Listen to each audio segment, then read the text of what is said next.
اللہ فرماتا ہے مَنْزَلَّذِي يُقْرِضُ اللَّهَ قَرْضًا حَسَنًا۔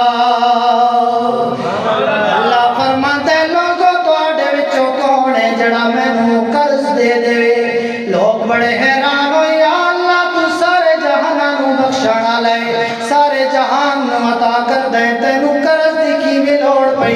اللہ فرماتا ہے تسی مینوں قرض دیو گے، میرے اکاؤنٹ دے اندر پیسے رکھواؤ گے، میں اس نوں کئی گنا تانوں واپس کر دیاں گا۔ اللہ دے نبی دے صحابی نے یہ گل سنی، حضور کو پوچھ دے یا رسول اللہ کہ اللہ نوں قرض دی ضرورت پہ گئی ہے؟ حضور نے فرمایا ہاں میرے اتے آیت گزری ہے، اے آیت نازل ہوئی ہے، اللہ نوں قرض دی ضرورت اپنی ذات واسطے نہیں ہے، اپنے بندیاں واسطے منگدا پیا ہے۔ انہیں پھر کہ یا رسول اللہ دسو نا، اگر میں اللہ نوں قرض دواں تے اللہ میرے نال کی معاملہ فرمائے گا؟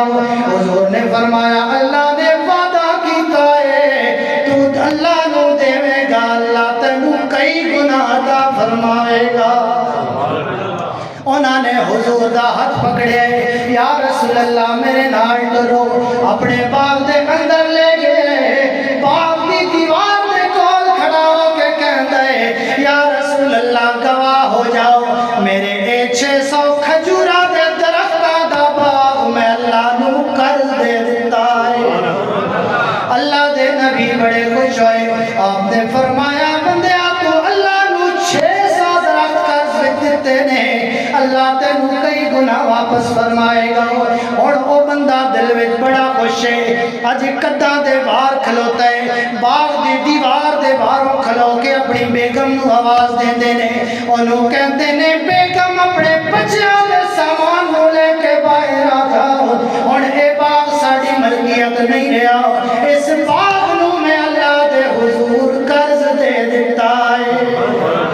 اور نبی دے مدرسے چو تعلیم حاصل کرنے والی وہ عورت انہیں اے نہیں کہ آپ دردہ کے کتاب میں ساڑھے واسطے کوئی اور ٹھکانے دا بندوبست بھی نہیں کیتا، ساڑھے بچیاں دا کی بنے گا، ساڑھے روزگار دا کی بنے گا، ساڑھے کاروبار دا کی بنے گا۔ حضور دی تربیت یافتہ اس خاتون نے کہے میں آ رہی ہوں تسی تھوڑا صبر کرو، میرے حضور بھی ہوتے تشریف فرمانے۔ اس عورت نے سارا سامان سمیٹ کے میرے حضور کو لاندی ہے، اپنے شوہر کو لو کہہ دیے سونے تو کتنا